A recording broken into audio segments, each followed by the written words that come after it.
Allahu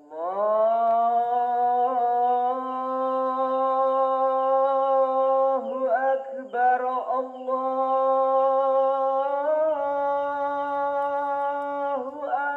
Après Akbar. avoir passé quelques semaines dans cet archipel de l'Extrême-Orient, nous avons découvert en Indonésie un autre visage de l'Asie du Sud-Est. Territoire tout aussi chaleureux et pieux, nous entrions cette fois dans le premier pays musulman du monde en nombre de croyants. En effet, on compte pas moins de 204 millions de fidèles, ce qui nous a ouvert une toute nouvelle perspective de cette religion. Bien que ce soit le même livre et la langue arabe qui dictent les préceptes aux différents musulmans à travers le monde, il existe de nombreuses différences, parfois subtiles, parfois plus évidentes dans la façon d'aborder cette religion sur le sol indonésien. Mais de manière générale, la spiritualité est un ciment dans ce pays, composé de nombreuses îles avec diverses langues, confessions et héritages culturels. Nous allions en avoir un petit aperçu, et nos contacts avec les Indonésiens allaient nous donner une leçon d'humilité et d'ouverture d'esprit au sujet de la foi. Comme dans tout pays musulman, le rythme de la journée est ponctué par les 5 appels à la prière que les muezzins chantent avec ferveur. Bien que très peu d'Indonésiens soient familiers avec la langue du Coran, les sourates et les chants sont récités en arabe. L'imam s'occupe ensuite de faire l'explication de ces textes ésotériques. Une chose qui nous a tout à fait étonnés est le nombre impressionnant de mosquées que l'on rencontre, parfois 2 ou 3 dans un petit village, et c'est encore plus vrai dans les grandes villes, où chaque kampung possède sa mosquée.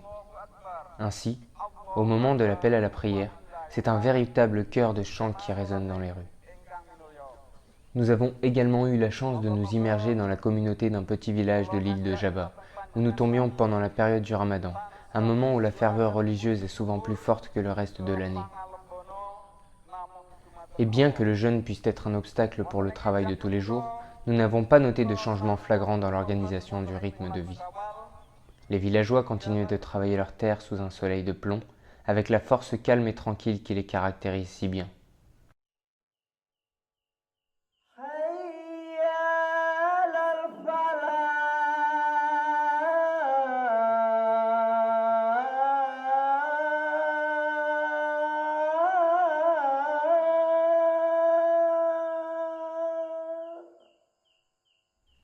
Leur détermination et leur résilience nous ont tout simplement subjugués, ce trait de caractère étant présent dans toutes les tranches d'âge. Encore une fois, nous avons pu observer comment tout un peuple remettait son quotidien, ses joies comme ses peines, entre les mains de Dieu. Hamdoullah. Mais ce qui nous a le plus marqué, c'est de voir combien la population de ce petit village loin de tout centre d'activité et perdu au milieu des collines de Tek était ouverte à la différence. Le fait que l'un de nous soit catholique ne fut pas l'objet de tensions, mais plutôt d'une curiosité intelligente et bienveillante. La confrontation des valeurs, des croyances et des confessions ont animé de longues conversations nocturnes, qui duraient parfois jusqu'au petit matin. Café et cigarettes remplaçaient les verres d'alcool que l'on pourrait trouver sur nos tables, et l'ivresse venait de la fatigue, ce qui nous plongeait dans une sorte de torpeur permettant la réflexion, sans cadre ni frontières. Cette tradition de jeûne du sommeil est une empreinte de la culture javanaise. Au fil de ces discussions nocturnes, nous avons appris combien l'islam avait su s'imprégner des couleurs traditionnelles de chaque île de cet immense archipel. Ainsi, quand l'on demandait la confession d'une personne, il n'était pas rare de l'entendre répondre musulman javanais. Curieux, nous avons pu en apprendre beaucoup sur la religion, puisque le sujet n'est pas polémique, le jugement et la critique restant hors de la discussion. Cette facilité d'échange nous a paru pleine de bon sens. Pourquoi est-il si sensible d'aborder ces sujets dans la plupart de nos sociétés lorsque l'on parle des croyances personnelles ? Une discussion sur la question religieuse au sens large n'est pas forcément problématique. C'est souvent lorsque les gens abordent leurs convictions profondes que les tensions apparaissent.